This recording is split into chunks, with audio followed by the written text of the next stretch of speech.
এই পৃথিবীতে হাজার হাজার বছর ধরে মানুষ নানা ধরনের দুর্যোগের মুখোমুখি হয়েছে।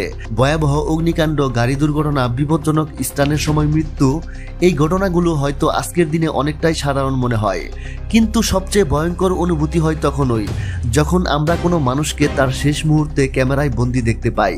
ভাবতেই কষ্ট হয়, মাত্র কয়েক সেকেন্ড আগে যার মুখে ছিল হাসি, সেই মানুষটি পরের মুহূর্তেই পৃথিবী থেকে হারিয়ে গেল। আজকের ভিডিওতে আমরা দেখব এমনই 5টি গা শিউরে ওঠা এবং মর্মান্তিক ছবি ও ভিডিও যেগুলো তোলা হয়েছিল দুর্ঘটনার ঠিক আগে। তো বন্ধুরা, চলুন শুরু করা যাক। এই তালিকায় শুরুতেই রয়েছে এক ভয়ঙ্কর বিমান দুর্ঘটনা।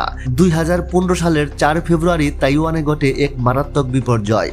ট্রান্স এশিয়া এয়ারওয়েজ এর একটি অভ্যন্তরীণ ফ্লাইট, যেখানে 58 জন যাত্রী ছিলেন, উড্ডয়নের কিছুক্ষণ পরেই কিলুং নদীতে ভেঙে পড়ে। শত শত মানুষ চোখের সামনে দেখেছে এই দুর্ঘটনা। এক বিশাল বিমান আকাশ থেকে সরাসরি নিচে নেমে এলো।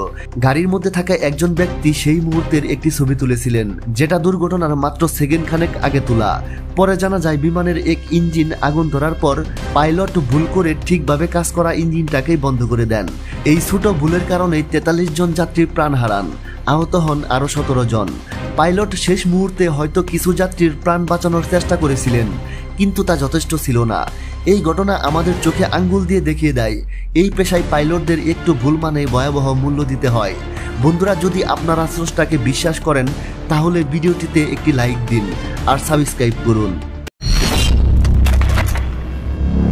নিজের মৃত্যুকে চোখের সামনে দেখতে পাওয়া এর চেয়ে ভয়াবহ কিছুই হতে পারে না। 1986 সালে 28 জানুয়ারি নাসা মহাকাশে পাঠান চ্যালেঞ্জার নামক স্পেস শাটল, কিন্তু উড্ডয়নের মাত্র 73 সেকেন্ড পরেই এটি ফ্লোরিডার কেপ ক্যানাভেরালের আকাশে বিস্ফোরিত হয়। এই ঘটনায় নিহত হন শাটলে থাকা 7 জন, যাদের মধ্যে ছিলেন 5 জন মহাকাশচারী এবং 2 জন পেলট বিশেষজ্ঞ। এই ঘটনা সরাসরি সম্প্রচারিত হয়েছিল টেলিভিশনে, যা পুরো আমেরিকাকে স্তব্ধ করে দিয়েছিল। এই ছবিটি তোলা হয়েছিল টেক অফের কয়েক মিনিট আগে, যেখানে তারা সবার উদ্দেশ্যে হাত নাড়াছিলেন, কিন্তু জানতেন না এটাই তাদের জীবনের শেষ বিদায়।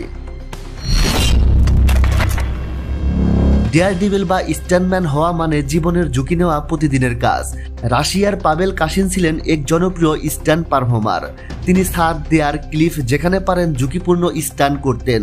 2013 সালে 16 তলা বিল্ডিং থেকে একটি ফ্লিপ মারতে গিয়ে তিনি ভারসাম্য হারিয়ে নিচে পড়ে যান। তার বন্ধুই সেই সময় ভিডিও করছিলেন, আর পথচারীরাও অবাক হয়ে সেই ভয়ঙ্কর পতন দেখছিলেন।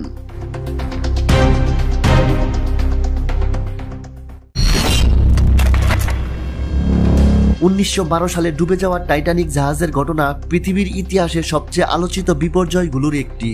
এই জাহাজকে বলা হয়েছিল অডুবলু, অর্থাৎ যেটা কখনো ডুববে না। কিন্তু উত্তর আটলান্টিক মহাসাগরের এক বিশাল বরফখণ্ডের সঙ্গে ধাক্কা খেয়ে মাত্র 2 ঘন্টা 40 মিনিটে জাহাজটি ডুবে যায়। লঞ্চে পর্যাপ্ত লাইফ বুট বা লাইফ জ্যাকেট ছিল না। এই ঘটনায় 1500 এর বেশি মানুষ মারা যান। এই ছবিটি হচ্ছে টাইটানিকে বেঁচে থাকার শেষ ছবি। তুলেছিলেন ফাদার ফ্রান্সিস ব্রাউন, একজন আইরিশ যাজক। ফাস্ট অ্যান্ড ফিউরিয়াস খ্যাত অভিনেতা পল ওয়াকার গাড়ির প্রতি তার ভালোবাসার কারণে প্রাণ হারান। 30 নভেম্বর 2013 সালে তিনি একটি গাড়ি দুর্ঘটনায় মৃত্যুবরণ করেন। তিনি গাড়িটির পেছনের আসনে বসা ছিলেন এবং গাড়িটি ছিল একটি লাল রঙের। গাড়িটি ঘন্টায় 100 মাইল গতিতে চলছিল এবং তার দুর্ঘটনায় পড়ে। নিচে যে ছবিটি দেখা যাচ্ছে এটি দুর্ঘটনার ঠিক আগ মুহূর্তে তোলা ছবি।